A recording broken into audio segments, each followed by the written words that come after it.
Welcome back to the Coach's Corner podcast. It is Brian. We got Coach Moe and we got Coach Joel. On today's episode, we are going to talk about behavioral management, managing players' behavior on and off the court so that you can have some success. So if you're a coach or a parent who is coaching a team, this could give you some tips to deal with some behaviors that you see on the bench that could limit kids' success. So we'll throw it to the intro and then we're going to get right back to y'all.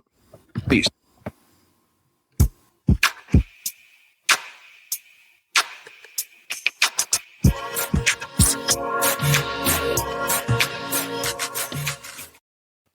Welcome back, y'all. It is Brian, Coach Moe, and Coach Joel. Again, we're going to talk about behavioral management because it's not just having a team that can go out and beat everybody. There's a level of other stuff that coaches do in managing personalities, managing player behavior that allows for a successful team. So we'll talk about some potentially distracting behaviors, and maybe Coach Moe and Coach Joel can give some situations or examples of some distracting behaviors and just talk about and give some ideas of how we deal with it. All right. Behaviors. Is it safe to say that you guys have experienced problematic behaviors with players that you've had on and off the court? No, that never happens.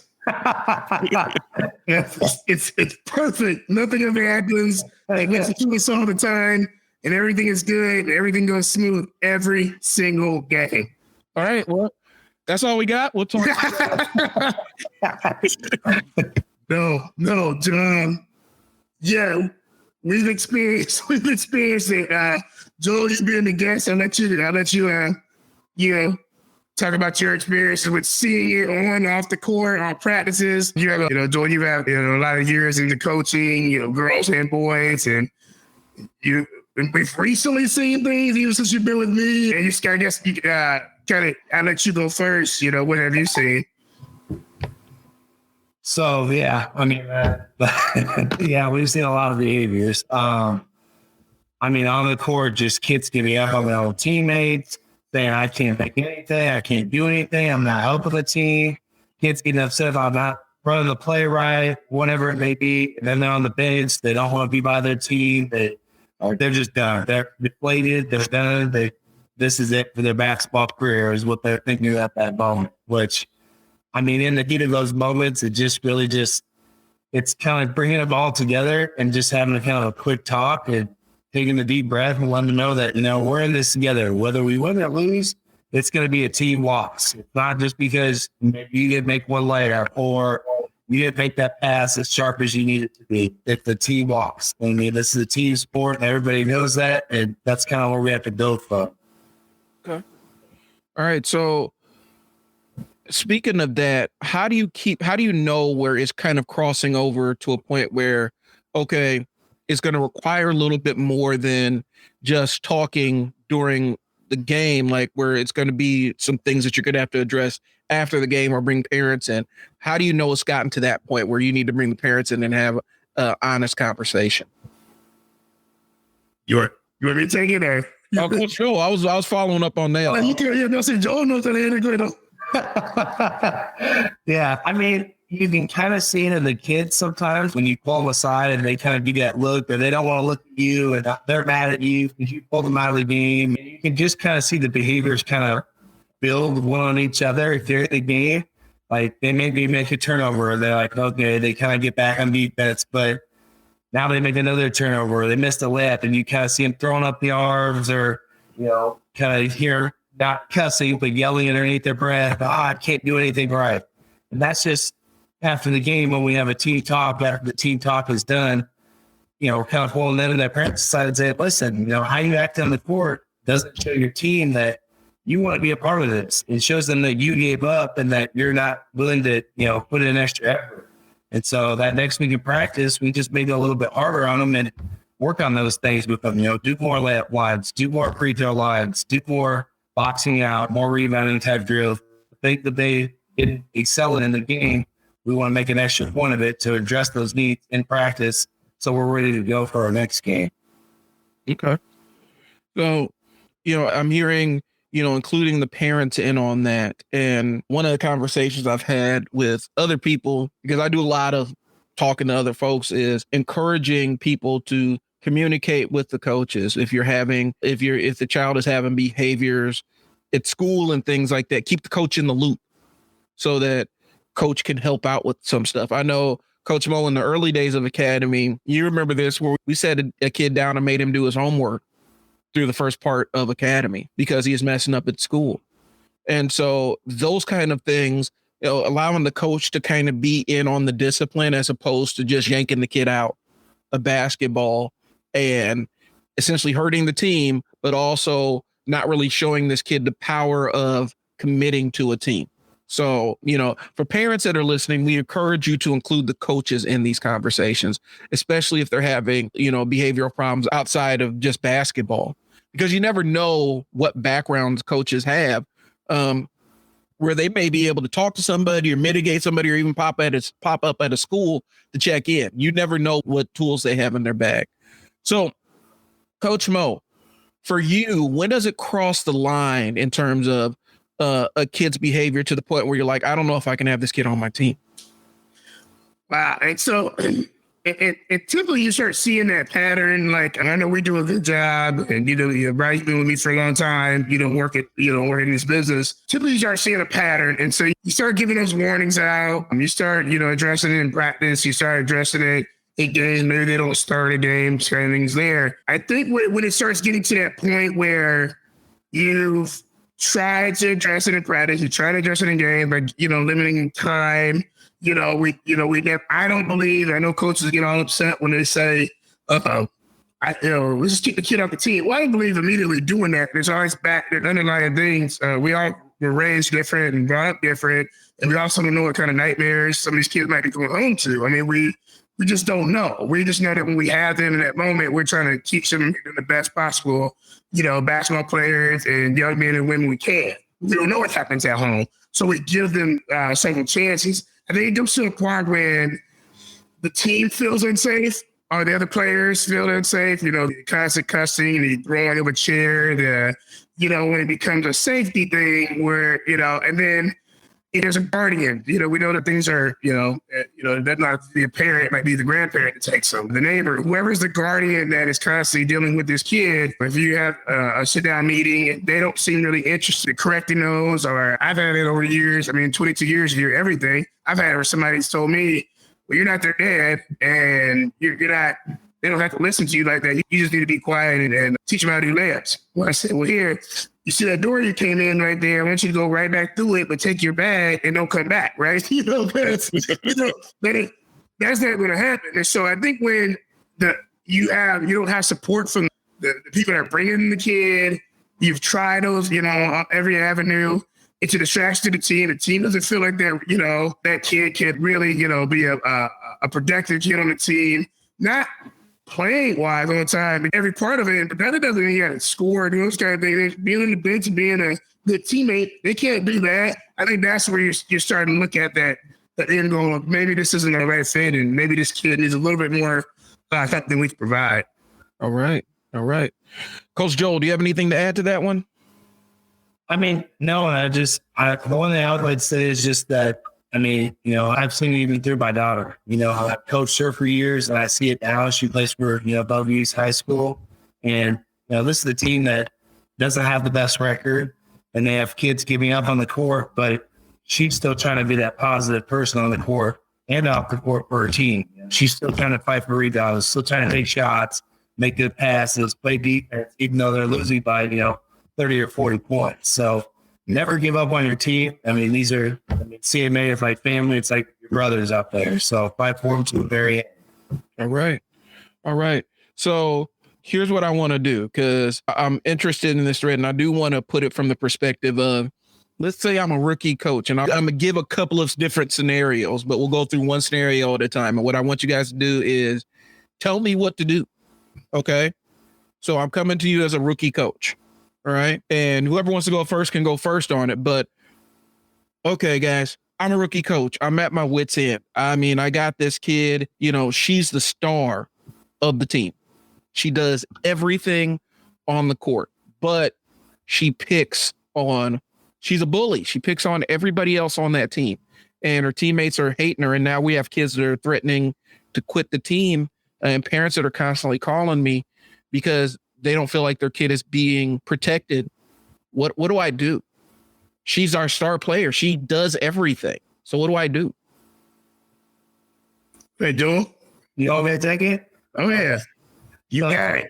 I mean, thanks. So I've had a similar situation coaching through the YMCA like this. Actually, last season, I had a girl that was, she was just a fastest. She did dribble. She got to shoot the star player, like you just mentioned. And I had another parent call me and tell me that she was making fun of her, this other child on my team and calling her names and just kind of picking on her. And this other kid was kind of frustrated and upset.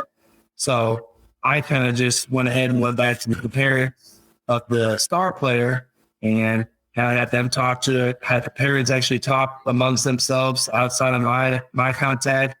And they were kind of able to help resolve some of those issues. And when I saw them practice personally, I would address it. And I would, sit on the bench a little bit longer, kind of as a repercussion for you to act like this, not being a team player for your family. You're going to sit. You're going to sit. You're going to have to watch. And you're going to have to support them. I want you to cheer them on through this game while you're sitting here on the bench. All right. Okay.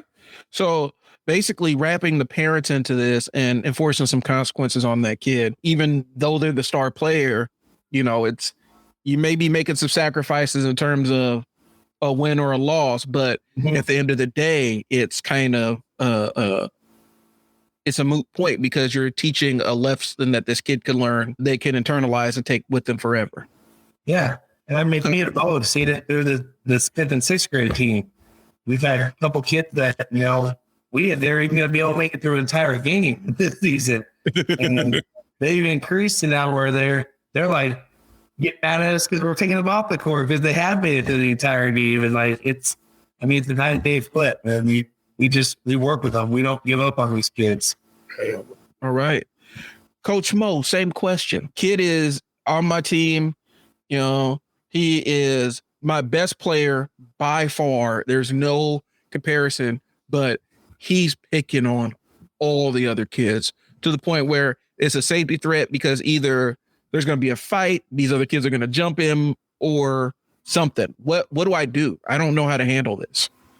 What you do, it's the same thing I said earlier. There's a door and you come in and I'm scared. So so it's those steps, man. Like you say, it's the steps. You take the right steps to kind of address it as much as you can see it. And Brian, we had this situation with our CMA team about 3-4 years ago. We had a really good player, and man, the kid was in there tripping people, and pushing people down. And I would be working with another group, and then I had to kick them over and say he's cussing and those kind of things. Then, well, we addressed it. I addressed it right then and there, and the kid, listen to me. I usually don't have any issues when that happens. But I went home and told the parent. The parent came up and went off on me. And to me, I laughed at that because I've been in this game for life. You're not gonna hurt my feelings. I don't spend time at night crying, about parents, like too. The kid said, and I asked, I said, did you talk to the coach that was over there first? Because we have a rule, and I think every coach should put this in. Get out of your feelings for about 24 hours. Get out of your feelings.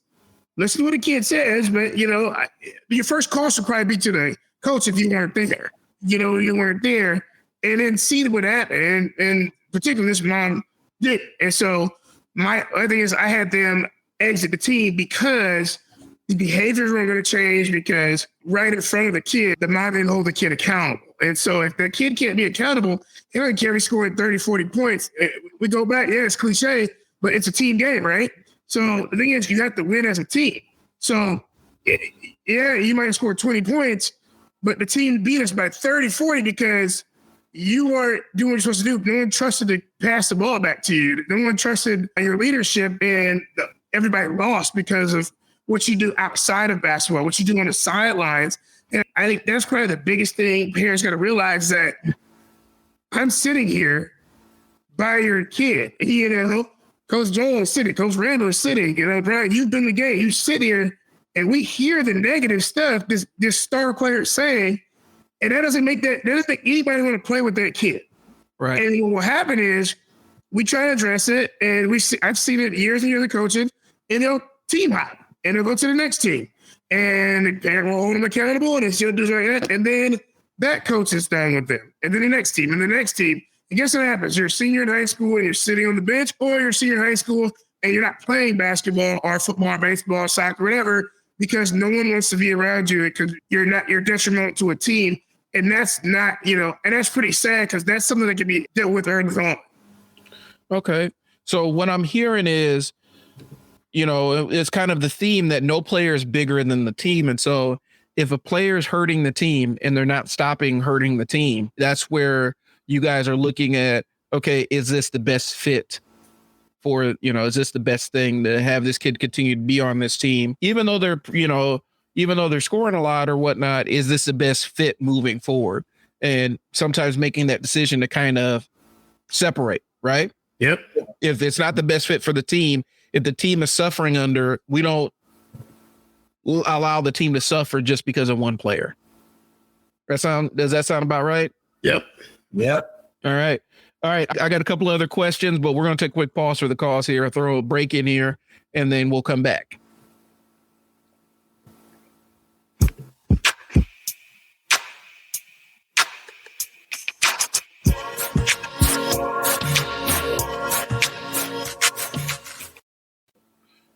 Okay, we're back, and we're back with more questions. This section is, and if you're just tuning in, this is for coaches and parents, who may be coaching teams about how to deal with some cognitive behavioral issues that we've, managing kids and running teams and stuff like that.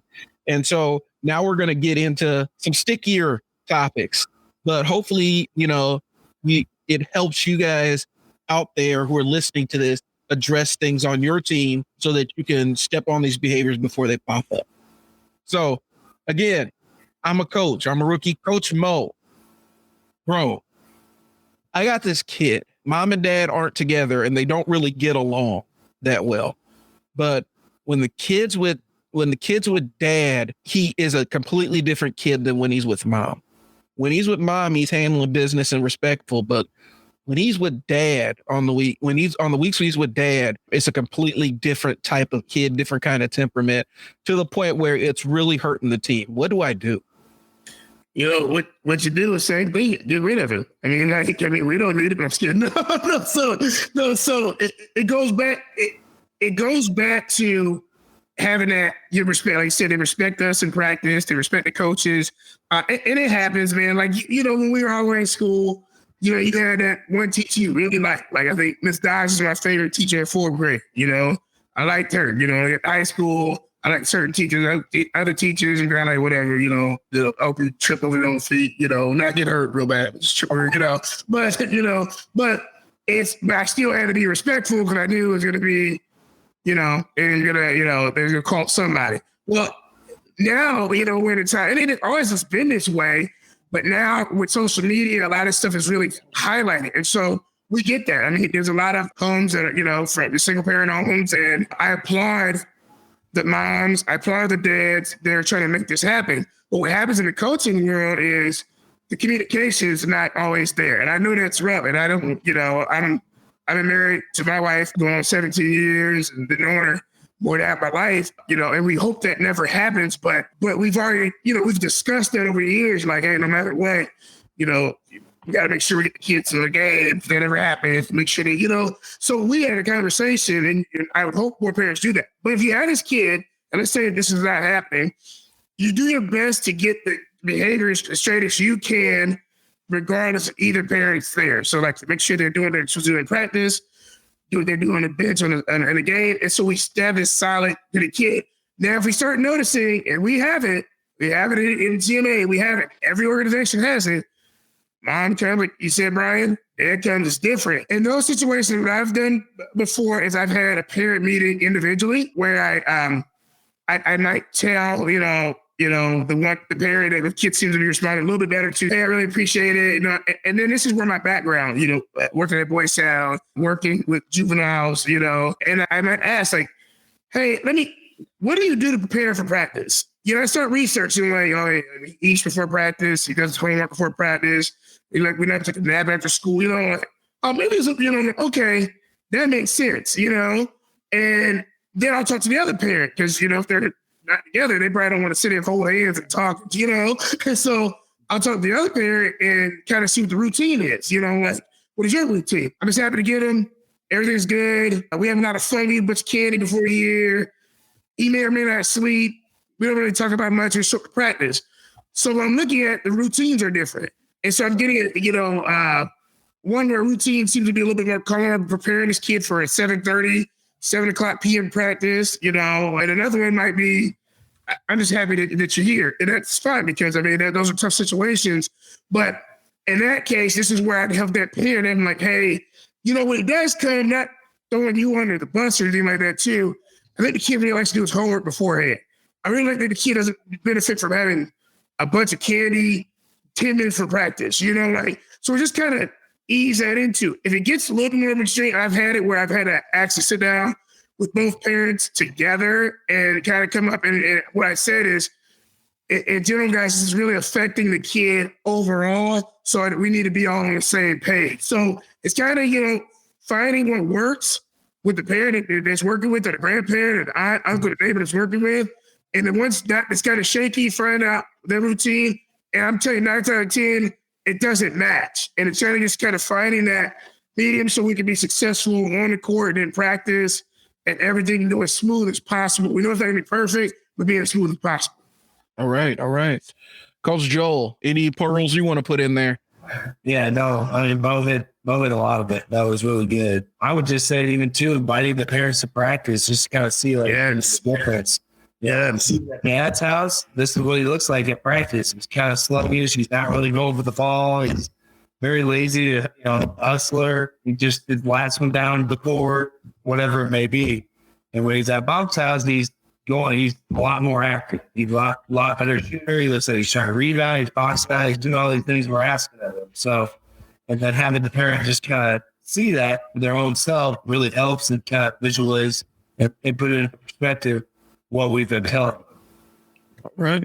All right. Can I throw one in here? From decades of managing kids in like group homes and things along those lines, and dealing with, this kid is a headache, is a nightmare when he goes with dad. He's perfect when he comes back from visiting with mom. Consistency. As long as you're the consistent piece of it, that kid knows what they're expecting. They know what how they're expected to act when they're around you. I think having that consistency in practice and consistent expectations when they come in, I kind of see that as something that could really help the situation. So even though they may be out there with dad or mom, and, when they come back, their behaviors are all over the place. If the practice is a consistent expectation, that kid will adjust to those consistent expectations.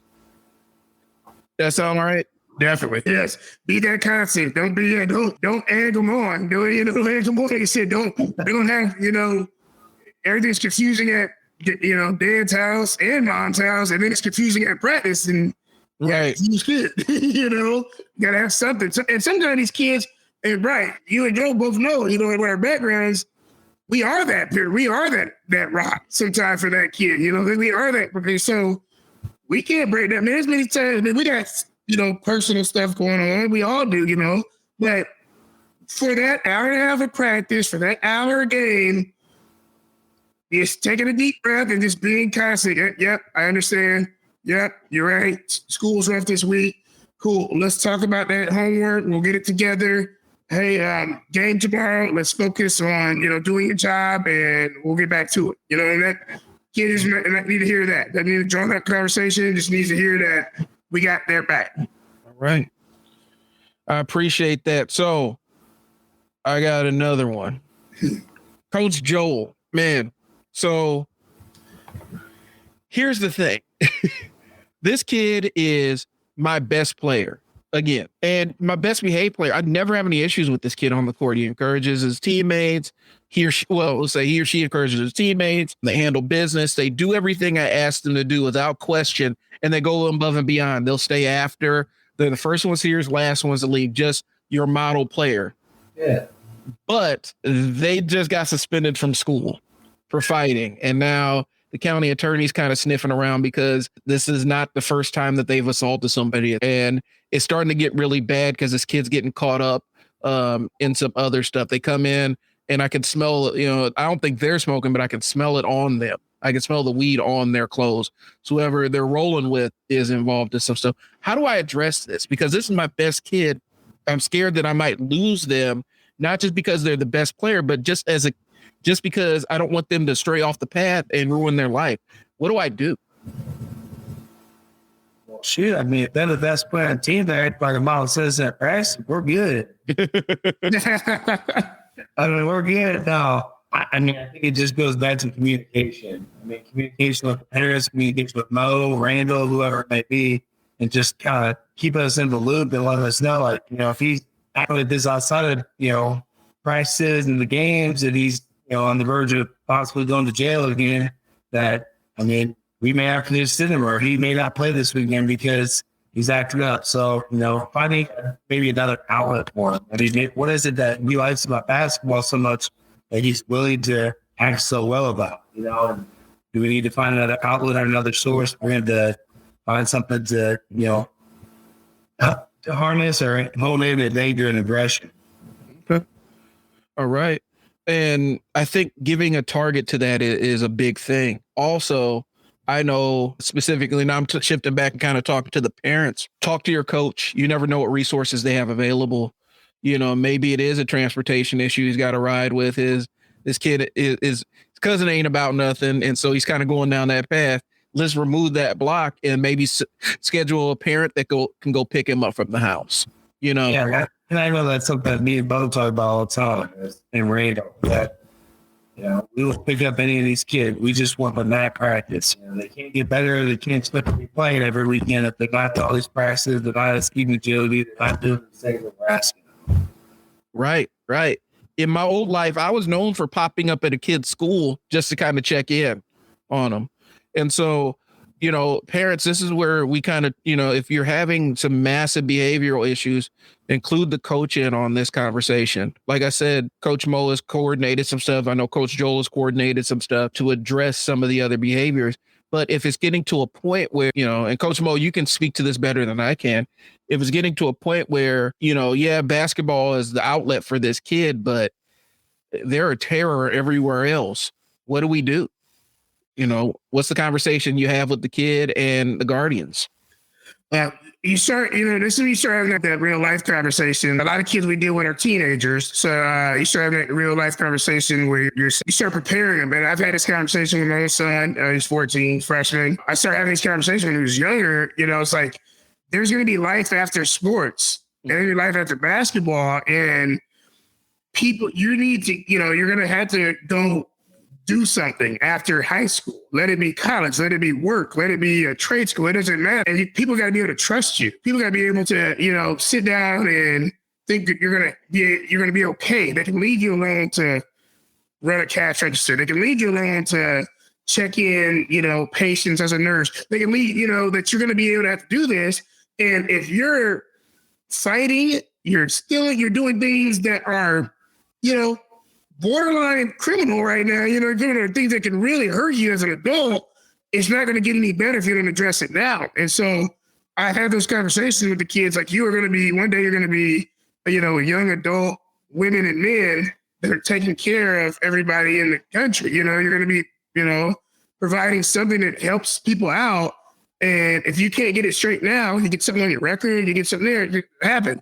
And I speak this from Brian to tell you, two kids that did not grow up, with rich, with a bunch of money or, with a pool in the backyard, those kind of things. We didn't. And we also grew up in neighborhoods where you had, you can have a side where it's, everybody's playing ball, everybody's, playing sports, doing good. Or you can also walk right down a couple blocks and you can, jump into a gang and jump into those kind of things there. It's just putting it in their head, like, hey, there's a choice you can make. By coming to basketball, you're going to get a chance to get on the floor, get away from all that stuff like too, and just be straight. But doing the stuff you're doing is going to put you in a path where you're going to get something on your record, you're going to get something that's going to hurt you for your future. So I always have the conversation. The kids right here, I'm like, how old will you be 10 years from now? And they're like, 25. I'm like, you're an adult. Do you want to be 25 in jail? 25, something on your record? 25, no one can trust you? Or do you want 25 where, hey, you know what? I remember that conversation, and now I'm good. Let alone if they're in the NBA, playing overseas, or being a doctor. They're going to make the right choices. And so I have those conversations. And so I think the thing that hurts me the most, a little longer in this is we talk to the parents about this a lot too. And I've had actual parents that are just so caught up in the moment of getting their kid ranked or getting their kid playing time, getting their kid exposure, that have taken the kid from us. And that, for me, I know Joel's thought about it, Randall, it hurts us because we care so much as dads first, to know that a parent would be so upset that we want the kid to be a good human being as well as a good player, that you would sacrifice them staying with people that will address those and go to somewhere else. Because I've looked on the news and seen kids that's done that I've had, and they're in prison, and they are,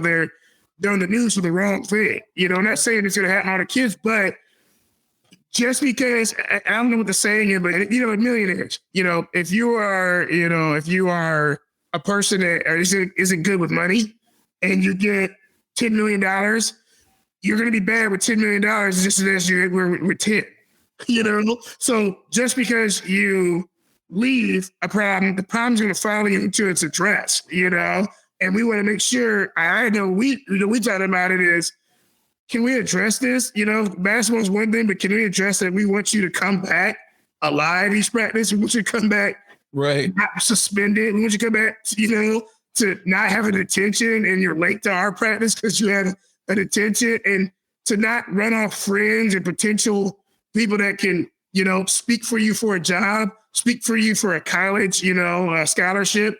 Don't run people off with their behaviors, and that, and we really are big on that. So this in there, a lot of these jailhouses and prison yards across the country have basketball hoops. Yep.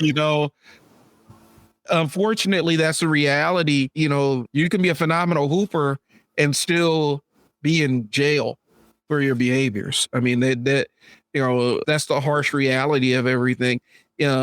Coming to basketball practice and being an all-star player is great, but being a piss poor citizen outside of it, that can really get you in trouble. So I want to start wrapping this up because I want to get some keen insights for coaches that are just starting out. Coach Joel, I'm a brand new coach. Give me one or two pieces of advice that I can use to kind of establish the temperament for the team, kind of establish the rules and expectations for the team. What's one thing that I can do to help establish that out the gate so I can not have any issues? Yeah, something that I found that helps is communication. Keep communication open with parents, with the kids. Have a parent meeting with the kids there present. Just kind of lay down, on the first practice, hey, this is what's expected. This is what I'm looking for. If this is not met, then, your kid may not play this weekend, or he or she may not play as much as they thought they were going to play. So communication. I can't stress it enough, but communication is key. Okay. Communication is key. Thank you, Coach Joel. Coach Moe, let me switch over here. I'm a rookie coach, just starting out. What's one piece of advice? Because Joel touched on the communication piece. What's one piece of advice you can give me for spotting trouble before it happens on your team with the kids? Set expectations before you even jump into this world. And I'm calling people out. I mean, not everybody's built to coach. People may not agree with a call. And it happened to me, Joel, last week, a kid might be upset. No, coach, this coach said this. And they're like, no, you just weren't playing defense. You just weren't, you weren't doing what you were doing on the court. And we can deal with court stuff, but as you're a new coach, you got to set your expectations, and you almost got to be, you got to be pretty strict right off. And I'm not saying strict where you're Bobby Knight, you're throwing chairs and those kind of things there. That coach is ridiculous. You get mad on you one, and if you're a Bobby Knight fan, that's great. Okay, that was ridiculous. That too. But coaching you, a third grader, a fifth grader, 18, learn a game. Just establish your rules. Have your things. I knew these are the 10 things I'm going to talk to you. Call me, you have a problem, 24 hours. Don't text me right when a problem's happening. Don't pull your kid off the court. Put those in. If that would bother you for the sideline as a parent, put it in there. And then put that out when parents sign up for your program or if you're volunteering coach with that. And then you have it. And then you don't run into those extra issues. So establishing what your level of things you're going to tolerate. All right. I got one more I want to add on there. And this comes from the group home world and managing kids. When you're first starting out and you're stepping in and you're working with kids and, there are going to be certain thresholds and certain cutoffs, but it's almost better to be a little bit over strict where your expectations are rock solid and you really toe that line as the kids are getting to know you. And then as they get to know you, you kind of relax things a little bit, than to come in and be super permissive and then get strict after the kids start running over you. It's better to establish yourself as the authority out the gate and then dial it back a little bit than to do it the other way around. Would you guys agree with that one? Yep. Yeah. I've seen it too many times where they're nice, the kid throws them under the bus, and now everybody all must suffer. All the kids have to toe the line and they're super harsh. And then that ends up damaging the relationships with these kids because they started knowing you as a nice person and all of a sudden you became the mean person, as opposed to coming in and being the person that doesn't play around. And once the kids get to know you, then they're like, oh, such and such is cool. They just got their expectations. They're tough and they won't play with you. So I would say that to start out, if you're coming into a situation, specifically when you're dealing with kids and their parents, because if their parents know that you're strict and you don't play around too, you'll get a lot less funny business as you move forward. And as they get to know you, you can ease up a little bit. Yeah, and you can still be yourself. As you go, wrap it up. You can still be yourself and do that. Like Joel has a different coaching style. I have a different one. Randall has a different one. A lot of the high school coaches have a different one. We're all different people. But yeah, you can still, like your brand said, you can still be yourself. I think a lot of coaches don't know that. Like, it's like, well, I don't yell a lot. And the coach in their space, like, no one's asking you to yell. What Brian just said is just be consistent and be straight and be from the top. And like, this is what it's going to do. You can smile and tell them that. You can smile. You can be, I'm more of a comedian, I think, the comedian that's why I'm more a kid, but I also don't have kids, flicking me off or cussing me out and, oh, you different, coach. I didn't, my 22 years ever heard anybody. You changed up on me, coach. You were like that. No, I've always been pretty nice, been pretty friendly, but I also said, you're late to practice and you didn't show up, so you're not starting. Like, but what do you mean by that? You smiled and said it. Yep, and I was consistent. I smiled and I said the rules, and I'm going to smile while you sit beside me on the bench and be ready to get in because you didn't do what you're supposed to do. So you don't have to lose who you are. You can still establish these rules. Right. So I think that's where we're going to leave it, y'all. Anything else you guys want to add to this before we? Joel, I think people should probably, and I like to build up people, but I also want to make sure that people understand why they're here. Me and Brian, you hear the podcast, me and Brian been with college buddies, been through a lot. We did radio together, he's in my wedding, best man, that's the best man, so we know each other, we know each other. Joel, and the same thing I've got to throw in the railing is like, we appreciate who you are, what you bring to CMA, and what I like about what Joel brings is what we talked about today, the behavior management. I'm a fiery dude. I'm a fiery coach too, but I'm fired for the right reason. I'm trying to, get the refs to see that they're not calling you there, prepare you, wake up, make sure the kids aren't getting hurt out there. And you need that other person to talk to the kids when I pull them out. Sometimes like, hey, listen, you're not doing what you're supposed to do. Hey, Coach Moe is right. You are walking down the court. One thing Randall started doing and Joel started doing last week was recording the games and actually showing those kids so that's a reference that Joel could talk about a bit. Hey, you remember last week we watched you walk up the court? You're doing the same thing. No, I'm not. Okay, now when we're done, we're going to watch film then because, oh, you're right. It's that. So I really appreciate what he's brought back, that he's able to be that calming voice if I'm head coaching, and it's like vice versa. He has a calming voice when he's standing up, and sometimes they need to get, some fiery voice right on the sideline, and it just works. So we appreciate what you bring. And he's also a person that will go out and help transport the kids, contact the parents, and what's going on. Worry about their personal life. Same thing with Coach Randall. We worry about what's going on. We don't see a player. And I think that really separates us, but I really appreciate him. And I wanted to talk that from an outside looking in, and this is why he's here. All right. I appreciate that. Coach Joel, do you have any words that you want to leave the audience with? Yeah, I'm happy to be here. And I think we got a really good group of coaches between me, Randall, and Moe, and we all are willing to help each other out. Randall even offered this next weekend to sit on the bench and kind of, pump the kids up or talk to them about why they got pulled out or whatever it may be. So I think that's awesome. That's what it's all about. It's for the kids, making sure that are on and off the court. But I'd like to give a shout out to Riley Rodriguez. He's the one that kind of connected me with Coach Moe. I didn't really know about CMA before he started playing with them last summer. I started hearing some of his games. I liked what I saw. Met Coach Moe, kind of got in with him, started some practices, and it just kind of went from there. So he really kind of streamlined that process for me. And, I'm excited to see him come back this summer too. I've been watching with Brian this past year, and I know he's, really pumped and excited, and he's going to turn a lot ahead. So.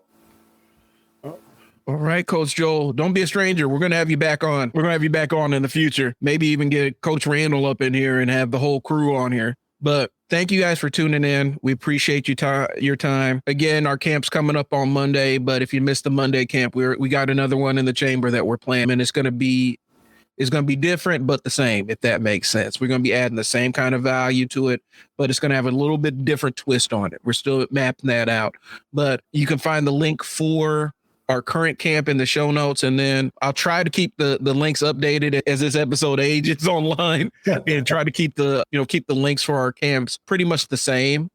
But come on out. If you hear this before then, go ahead and register. You got to register before you come out. You can't just show up to this, but we're going to be doing a lot of great things there. I'll be there with the camera trying to capture everything. But thank you for tuning in. You can hit us on social media. If you're seeing this on YouTube, the like, share, subscribe thing. Liking the page actually helps us out a lot on YouTube. Yeah. It's what following, man. We have Basketball Academy as a year-round thing. You'll see that on the page. We have Speed Agility. Shout out to Activate, the Brent, Krista, and everybody there. We do the Speed Agility, which we'll be adding some more days, Brian. We'll be adding some more days to that. You get to learn a lot about that if you come out to the camps, but this is stuff we do year-round. And, man, I get my feelings a little bit. I see people with 20,000 followers and stuff like that, too, on Instagram, and all they're doing is, doing a slip and slide and doing a backflip and, doing something weird. Like, he got 20,000 followers, man. I'm trying to help people out. Like every now and then, I think we're doing something good. So, like Brian said, if you like it and follow, you'll be connected, and we'll answer a lot of your questions just going to those links. All right. Yeah, I heard about it. I remember before. Get you started. Wow. And shout out also, shout out to all of our high school boys that are going to districts. Going to districts this week. This is, I think a lot of them, their last games, their last regular seasons here in the Nebraska area tonight or tomorrow. And so next week it counts. So so shout out to them. Shout out to all of our freshmen that are going out and doing stuff. And just we had a player, Jaden Spears, last night suffered a severely broken leg at a game. And so we're just, prayers out to him. I've been talking to mom since it happened. And he had a successful surgery this morning. He's back at home. He's been with us a long time. And he plays at Bellevue East with my son, Abby, Chris and Trey and Mikey and all those boys in that freshman class. It's really strong. And so shout out to them. Prayers to them. A speedy recovery. The CMA family. And we're going to do what we can. If it's food, if it's bringing something, if mom needs a fundraiser, we'll take care and get that kid back on his feet. He's a kid that we just appreciate. He's actually upset. First thing he told me was, he's upset about not being able to do AAU. I mean, that's the heart of a baller right there, man. I'm just nothing to apologize for. The fact that you're not, you got up. When you were ready to go, you couldn't move, but you fought through what happened last night. It's crazy. I practically been still there screaming. I mean, it's, still there screaming. So, just shout out to him and shout out to all those players. Yep. Jay, you part of the team, bro. Regardless, where we travel and what we do, you're always part of the team. You're coming with us to Minnesota, man. You're coming out. If you got Willie in the wheelchair, you're going to go to Mall of America, man. We already talking about it. So you're in our thoughts and prayers, man. Get well soon. We'll be reaching out to your mom and stuff and kind of figuring out what we need. But you know how CMA mobilizes for the players that need it. So that's what we got, y'all. Again, like, share, and subscribe no matter what social media your platform you're on. Follow us on YouTube. I'm working on trying to grow the YouTube. I need y'all to follow it, and I need you to like the videos because that tells the YouTube algorithm what to do with the video and how to recommend it. Man, we need y'all to do that so we can keep spreading the message. Coach Joel, thank you for coming out. Coach Moe, I'll talk to you later. Thanks for tuning in, y'all. Peace.